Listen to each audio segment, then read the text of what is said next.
Você vai assistir, a partir de agora, a programação religiosa do seu canal 10. Pois o Deus da montanha é o mesmo do vale, não deixa só, velando está nas tristezas, nas lutas, nos piores momentos, em suas mãos segurando estará. Paz, queridos, graças a Deus estamos aí juntos e o nome de Jesus é honrado e glorificado na nossa vida, não é verdade? O nome de Jesus é honrado e glorificado. Sabe, às vezes a gente comete erros e desonra o nome de Jesus e depois a gente fica triste, né? Puxa, por que eu fiz isso? Para quê? Mas é uma luta muito grande. Existe uma luta espiritual. Nós travamos uma batalha espiritual, é por isso. Mas na verdade nós amamos o Senhor, né? Nossa vida é dele. Muito bem, eu quero ler um texto que é dentro do texto que eu já li 2 vezes, vou ler mais uma vez. 1 Timóteo, capítulo 6, vou ler versículos 13, 14, 15 e 16. Porque Paulo falava essas palavras para Timóteo. Então são palavras ditas para nós também. Vamos lá. Exorto-te perante Deus, que preserva a vida de todas as coisas, e perante Cristo Jesus, que diante de Pôncio Pilatos fez a boa confissão, que guardes o mandato imaculado, irrepreensível, até a manifestação de nosso Senhor Jesus Cristo, a qual, em suas épocas determinadas, há de ser revelada pelo bendito e único soberano, o Rei dos reis e Senhor dos senhores, o único que possui imortalidade, que habita em luz inacessível, a quem homem algum jamais viu, nem é capaz de ver. A ele honra e poder eterno. Amém. É que quando Paulo estava falando sobre a questão de dinheiro, ele, no meio disso, ele colocou essa palavra para Timóteo. Começava no versículo 11. 11 e 12 dizem assim: Tu, porém, ó homem de Deus, foge destas coisas. Antes, segue a justiça, a piedade, a fé, o amor, a constância, a mansidão. Combate o bom combate da fé. Toma posse da vida eterna, para a qual também fosse chamado, e de que fizeste a boa confissão perante muitas testemunhas. Exorto-te perante Deus, que preserva a vida de todas as coisas, e tal, como nós já lemos. Então, essa passagem está falando tantas coisas, mas eu coloquei o seguinte título: Deus. Deus. Porque ou você tem Deus, ou não tem. Assim, essa coisa mais ou menos misturada com outros deuses, outras coisas, você não tem. Sabe, o homem que é casado, tem uma esposa e tem outras companheiras, outras mulheres, ele tem uma dificuldade muito grande, porque a esposa poderá suportar isso. Ele vai dizer para ela: se você não suportar, eu te mato. Então, às vezes, ela suporta. Às vezes tem 2, 3 filhos, ela suporta, porque tem 2, 3 filhos. Às vezes suporta porque se não suportar não tem nem comida para comer. Pode ter algumas razões. Mas aqui dentro não. Aqui dentro não. Aí nós achamos que Deus é bobão. Não. Ou temos Deus ou não temos Deus. Isso é definido. É definitivo. É perfeito. É 8 ou 80 mesmo. Realmente é. Tem gente que não aceita essa questão de 8 ou 80, mas quando é do salário dele, ele quer que seja 8 ou 80. Ele quer receber e acabou e pronto. E diante de Deus, às vezes não quer. Quando chega na hora de ser um dizimista, de dar uma oferta, ele também não é definido. É isso que a gente precisa saber da gente mesmo. Cada um, né? Bom, eu queria ir lá para o versículo 13, quando Deus diz: eu te exorto que você preserve a vida de todas as coisas. Aliás, eu te exorto diante de Deus que preserva a vida de todas as coisas, que você guarde o mandamento imaculado e irrepreensível até a manifestação do Senhor. Então, diante desse Deus que preserva tudo, diante desse Deus que fez, diante de Jesus Cristo que fez a boa confissão diante de Pilatos, então eu quero te exortar que você guarde imaculado e guarde irrepreensível até a manifestação de Jesus Cristo, você guarde o mandato que Deus te deu. Porque, sabe, a nossa tendência é relaxar, a nossa tendência é deixar escapulir, a nossa tendência não é nos manter no pé do eito ali, firme até o fim. Nossa tendência é o relaxo. Amanhã eu faço. É muito difícil você permanecer constante. Como dizia lá em Apocalipse: seja fiel até a morte, e eu vou te dar a coroa da vida. Mas seja fiel até a morte. Então, essa é uma exigência dramática. Ir até o fim é uma exigência dramática. No meio do caminho, depois de 7, 8 anos de casamento, começam a vir os problemas. A gente trabalha muito com casais. É uma questão dramática, difícil. E agora já tem criança no meio. É uma coisa dramática, é difícil. E é difícil para um ou para o outro. Às vezes é difícil para os dois. E é muito difícil mudar. Então Paulo exorta Timóteo, diz assim: olha, você precisa manter essa coisa aí bem, o mandato, você tem que manter esse mandato imaculado e irrepreensível, até o dia da manifestação de Jesus, até o fim. Porque nós recebemos alguma coisa na mão e nós temos que ir até o fim. Não é ser teimoso até o fim, porque se eu estou sendo teimoso, eu percebi, então eu tenho que mudar de vida. Tem coisa que eu preciso mudar de vida, mas o bem, a obrigação, o mandato, a obrigação, eu tenho que cumprir até o fim.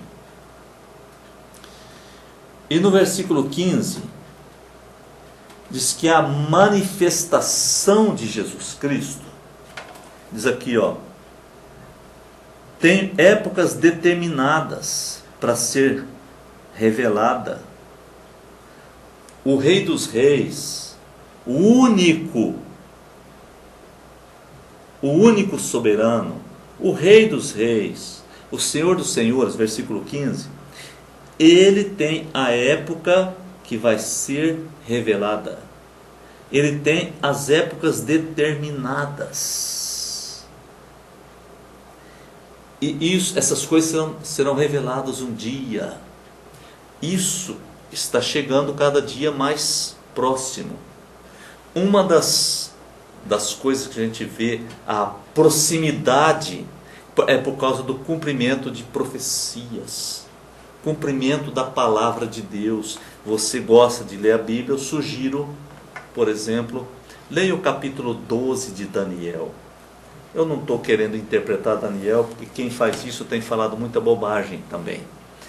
Mas Daniel fala assim, que uma das coisas que vai acontecer quando estiver chegando a próxima à volta de Jesus, seria uma multiplicação da ciência, uma multiplicação exponencial, né? Eu me lembro, acredito que no começo do século, agora, não me lembro a data, não me lembro o ano, talvez em 1998 eu tenha escutado isso, eu não me lembro, ou já era 2000 e alguma coisa. Aquele homem diz, hoje, pastor Daniel, desse jeito, ele diz, hoje eu tiro uma foto com essa máquina, que uma câmera que ele tinha, não lembro como que era isso. Ele disse, eu tiro essa foto e mando para o Japão e sai no jornal de hoje à noite, no Japão. E eu fiquei impressionado. Primeira vez que eu ouvi isso, fazem muitos anos, uns 20 anos aproximadamente, eu ouvi esse assunto. Eu não sabia disso. Hoje, eu mesmo faço isso. Eu estou na frente dele. Eu tiro uma foto, busco do WhatsApp, lá para o WhatsApp, e clico, e no mesmo instante, ela cai lá no Japão, no celular do meu amigo. Ou então, eu aperto um botãozinho e falo com o meu amigo, lá no Japão. E aí, tudo bem? Ele diz, tudo bem. Como você está? Estou bem. Que coisa legal. O que você está comendo? Entende? Essa multiplicação de ciência é uma multiplicação exponencial. Está chegando o momento de se revelar aquele que ele diz aqui, ó, o bendito e único soberano, o Rei dos reis e Senhor dos senhores. Ele está se aproximando, ele diz, o único que possui imortalidade, que habita em luz inacessível, a quem homem algum jamais viu, nem é capaz de ver. A ele honra e poder eterno. Então, veja bem, está no meio daquela questão de dinheiro, de finanças, uma questão dificílima, que causa mágoa, dor, choro, lágrimas, morte, doenças. Os hospitais estão todos vazios, não tem nada. E eu não estou falando que só ele que é o culpado, tá? Você sabe que não é, e não adianta a gente falar mais nada sobre isso. Mas, no meio dessa desgraceira toda envolvendo finanças, aí ele diz para Timóteo, Paulo diz a Timóteo, Timóteo, lembre-se de Deus, meu querido. Lembre-se de Deus. Seja fiel até o fim no mandato que você tem. Porque Paulo tinha imposto as mãos sobre Timóteo e tinha capacitado Timóteo para a obra. E Timóteo tinha um mandato de uma obra tremenda. Ele disse, seja fiel até o fim, meu filho. Porque você vai receber a recompensa de Deus. Porque aqui, essas coiseiras, tudo isso aqui está reservado por fogo. Quando o fogo começar a queimar, limpar, vai ficar dinheiro guardado em que lugar? Né? Vai ficar ouro guardado em que lugar? Né?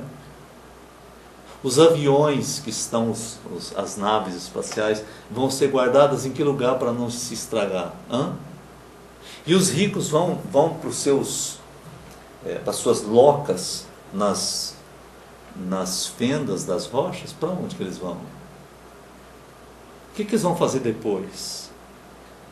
Me lembro muito bem quando os Estados Unidos está fazendo guerra lá com Bin Laden, aquela coisa toda. Eles descobriram que o Bin Laden ficava escondido numas cadeias montanhosas e nas cavernas. Eles jogaram uma espécie de uma bomba, um negócio assim. Primeiro ela entrava na terra, não me lembro quantos metros, muitos metros aquela bomba entrava na terra, rocha, terra, ia entrando. Depois explodia. Se o homem pode fazer um negócio desse, imagine Deus. Basta que placas tectônicas se movam muito forte no fundo dos mares, uma atrás da outra, acaba tudo instantaneamente. A mão de Deus é grande, mas Deus não é destruidor, tá? Eu estou me referindo ao poder de Deus. Então, se eu me submeto a Deus, eu estou na mão dele, porque ele diz assim que nós estamos na sua mão e ele nos protege. Isso significa proteção. Quando eu estou na mão de alguém, estou protegido nesse aspecto. Tá? Tu, porém, ó homem de Deus, foge destas coisas. Se eu não fugir, se eu disser, não, eu vou entrar porque eu sou peitudo, eu dou conta, eu vou romper, eu sou mais eu consigo, eu dou conta, isso não vai me afetar. Paulo não deu essa opção, ele diz: fuja do mal, não busque o mal, fuja do mal, não passe perto do mal, fuja do mal, porque o mal é terrível. E ele disse aqui, nós vamos terminar com esse versículo 11, além de fugir do mal, Paulo diz, antes, o que você deve fazer? Você deve seguir a justiça, seguir a piedade, seguir a fé, seguir o amor, seguir a constância nessas coisas, né? E seguir a mansidão. Porque aquilo lá que você está vendo, aquele bolso cheio de dinheiro, mal ganho, que está dentro daquela casa, aquilo ali vai ser testemunho contra ele. Esse dinheiro entrou ali de forma ilícita. E entrando de forma ilícita, então há um engano, há uma dívida. E a dívida poderá ser impagável. Porque eu peguei o que não era meu, passou fome, faltou a injeção, faltou o comprimido, faltou a comida, faltou a roupa. A criança não pôde ir para a escola, teve que frequentar a escola pública, que está ensinando gênero, e está levando homens pelados lá para ficar a criança passando a mão para ver como é que é. Você viu isso aí? Foi espalhado isso aí, eu não estou falando nada que não tenha sido espalhado pela internet. Porque não tem dinheiro para sobreviver. Então ele diz para Timóteo: fuja dessas coisas, Timóteo. Siga a Deus. Mesmo que seja difícil, mesmo que seja pesado, sirva a Deus, siga a Deus. Porque você terá uma recompensa no dia que Jesus vier, no dia que Jesus descer. Então você será recompensado. Você consegue esperar até lá? Você consegue? Você vai experimentar isso. Então eu te chamo para Jesus, porque só assim nós vamos experimentar isso. Vamos orar. Graças te rendemos, Deus, porque a Tua palavra nos dá opção, a Tua palavra nos exorta, a Tua palavra nos mostra as coisas, a Tua palavra revela as coisas. Eu te dou graças porque o Senhor nos dá chance, oportunidades. O Senhor é maravilhoso, cheio de amor. Eu te louvo e te agradeço em nome de Jesus. Amém e amém. Você assistiu aqui no seu canal 10, nossa programação religiosa. Amanhã estaremos de volta no mesmo horário. Muito obrigado pela sua audiência. Pois o Deus da montanha é o mesmo do vale, não deixa só, velando está, nas tristezas, nas lutas, nos piores momentos, em suas mãos segurando estará. Meu amigo que se acha